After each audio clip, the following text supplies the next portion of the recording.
Welcome to How Are We Here, my little channel where I can share with you all the neat things I read, watch, or look up on the interweb. Today, I'm going to talk a little bit about how we are here according to the Indigenous people of Australia. So sit back and let me tell you some tales.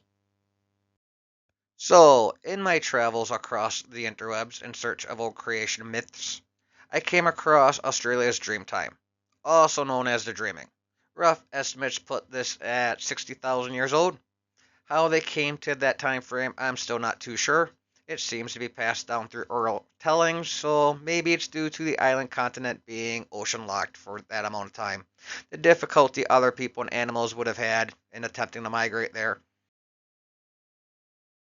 It's not just a creation story, though. It's not just a religion. It's their history that they are still living today. It defines how they came to be and how they live in this world.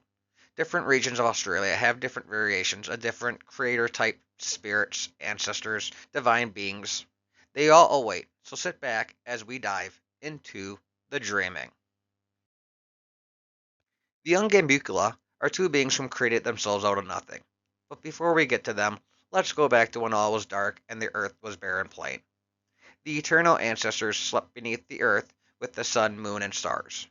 There wasn't any life or death as the dreamtime stretched on, until the eternal ancestors awoke.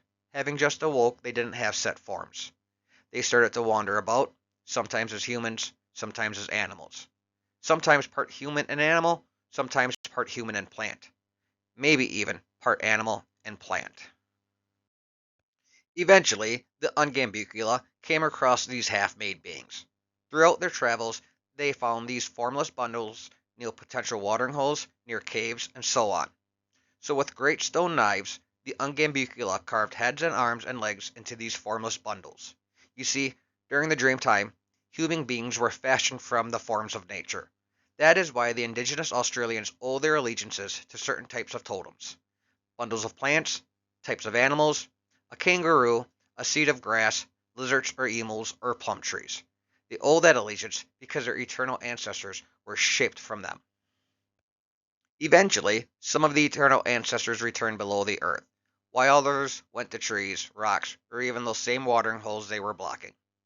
After becoming one with nature again, the holy trails they blazed through the Dreamtime are still felt today. People say they can feel these presences in those same watering holes, rocks, and trees, still being felt because their Dreamtime is not just in the distant past, but it is in the now and in the future. The Dreamtime is every one and eternal, found between every heartbeat. Way back, when everything was still, the earth was barren, and all the spirits were asleep. All but one. One was awake. The great father of all spirits. It was he who awoke the Sun Mother. She opened her eyes, and rays of warm light spread out across the sleeping world. Mother, I have work for you, the father of all spirits spoke. Go down to the land. Awaken the sleeping spirits. Give them forms. As the Sun Mother glided down to the bare earth, she walked. She walked in all directions. Following her steps, spirits awoke. Plants of all kinds grew. She walked all over, an awakening following her. Finally, she returned to the field where she took her first steps, and as she rested, she was pleased. Mother, go into the caves. Wake those spirits, the father of all spirits instructed her. The Sun Mother, she proceeded to the dark caves hidden in the now unbarren earth. As she ventured into the caves, each time her bright light would awaken the spirits. As she left the caves, many kinds of insects had awoken. Many of those insects flew from the caves. As the Sun Mother watched the insects flying and interacting with her plants and flowers, she rested. Mother, go find a deeper cave. Go forth and awaken those spirits, the father of all spirits urged her on. The Sun Mother descended into a very deep and dark cave, her light spreading before and behind her. Her heat melted the ice deep in the cave. The water from the melting ice became the streams and rivers of the world. More spirits were formed. She created fish, the lizards, the frogs, and small snakes. Next, she awoke more of the spirits. Birds burst forth in an array of colors. Animals burst into the sunshine as well. The father of all spirits was pleased with what the Sun Mother had done. The spirits the Sun Mother had awoken were called to her.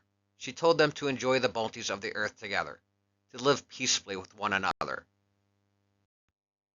And then the Sun Mother rose into the sky and became the sun. The now living creatures watched the sun move across the sky toward the west until she settled beyond the horizon. Their all of her radiant light turned to panic as she disappeared. They thought she had deserted them. The night surrounded them. They worried that the end of time had arrived. They stood frozen. After a seeming lifetime, the Sun Mother began to peek up and over the horizon in the east. The awakened spirits, the Earth's children, accepted that the Sun Mother would come and go, rise and fall. They were no longer afraid. There was peace at first, but eventually envy crept its way into the children of the Earth's hearts. They began to argue with one another. The Sun Mother, forced to come down from her home in the sky and attend to the children. During her mediation, she gifted each creature the power to change their forms, picking a new form of their choice. The end result displeased the Sun Mother. Rats that had awakened changed into bats, fish, and giant lizards that had blue tongues and feet. The oddest new form of them all, though, was an animal, a mammal. It had the bill of a duck, teeth for chewing, the tail of a beaver. It laid eggs. The platypus was truly odd. As the Sun Mother looked upon the earth, she thought the father of all spirits may be angered by what had happened. So the Sun Mother gave birth to two children, a god and a goddess.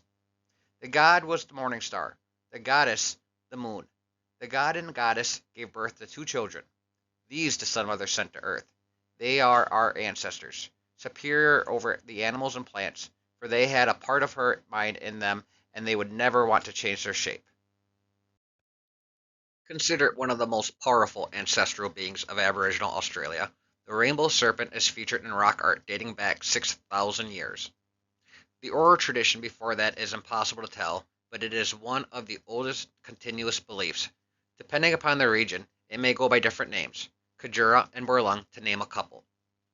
When the terrain was flat, some say the Rainbow Serpent came from the sky down to earth, bringing with it water and all life associated with water. Others say the serpent emerged from underground to awaken different groups of animals. As it moved about the barren flat terrain, the serpent created rivers, lakes, gorges, and hills.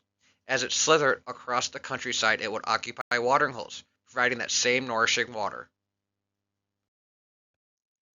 In some versions of the story, the Rainbow Serpent tries to eat a kangaroo. In its failed attempt, the Ura is created. Eventually, the serpent grew tired of shaping the earth and coiled into a watering hole. Careful not to disturb the serpent, Aboriginal people would show great respect. But during heavy rains, its resting spot can be disturbed and the rainbow serpent can be seen flying through the clouds from one watering hole to another. The rainbow serpent's deeds vary upon telling and region, but its life-giving water is a common theme represented. Wandjina are rain spirits found in lore in Western Australia.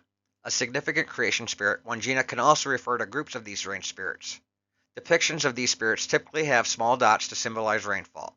Some tales from the dreaming tell of Idjir, who came down from the Milky Way galaxy. He is the father of all other Wandjinas. His first son, though, Wollongunda, created the earth and brought all life from within it. Then, with his power, he created the first people. The Wandjina would teach laws to the ancestors on how to live with each other and the animals.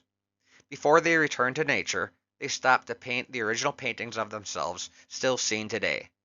The ancestors would continue to update the paintings in respect. Some of these paintings are 4,000 years old.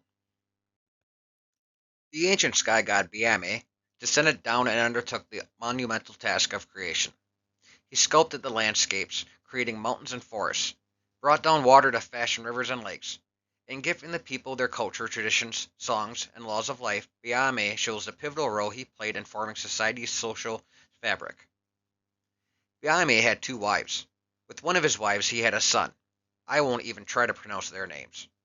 But they would have helped with the creation of life and other aspects of society. One of his wives could be linked to fertility and nurturing. Even if some stories downplay it, whether his family or him alone, he is credited with bestowing life and knowledge upon their descendants, shaping the cultural landscapes of Aboriginal lore. Baime is also known by other names.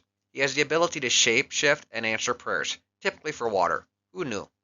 He would create the first initiation site where young boys would become men. These are called Bora. When his work was done, he returned to the sky to keep spiritual balance. His wisdom and empathy has earned him several names, Baime the Skyfather being but one of them. So, there we have 5 tales from the dreaming. Thanks for dipping your toes into them with me. As you know, I stated before, there are different variations to the 5 stories I gave you, even those 5 stories being different variations of the same event. I feel, and I say this as respectful as I can, that there's a fluidity to the dreaming. It's not just a religion, but it seems to be a way of life. Like I said earlier, some websites stated these are oral traditions, and the stories can be traced back 60 to 65,000 years. In a couple of these stories and concepts I shared with you all, the dates for the cave paintings go back 4 to 6,000 years. So, how old are these then? I don't know. I really don't. I'd be curious to hear these stories told to me from one of the Indigenous Australians' perspective. That would be neat, to be able to immerse yourself and maybe discover your own dream time. Alrighty then. First off, thanks for watching. I hope you enjoyed listening to me ramble on. I hope most of you, if not all of you, will tune in again. After all, there are plenty of other creation stories out there. And perhaps you'd like to listen to me ramble on about other topics that tickle my fancy. And of course, if you know anything about the YouTubes and want to help me grow my audience, want to help me grow this channel, then please leave a like, maybe even let me know what you thought of it in the comments section. Share the video, subscribe to Odds and Ends by Jar. All of that would be greatly appreciated. Thank you. If you enjoyed hearing a few tales of the dreaming, maybe you'll like hearing about other creation stories. As long as everything goes as planned, you should be able to find out how the ancient Egyptians thought we got here. TLDR, I'm just some guy on the YouTube who did some reading on an interesting topic and shared it the best I could. Thank you all again. Have a great day. Take care. Keep safe.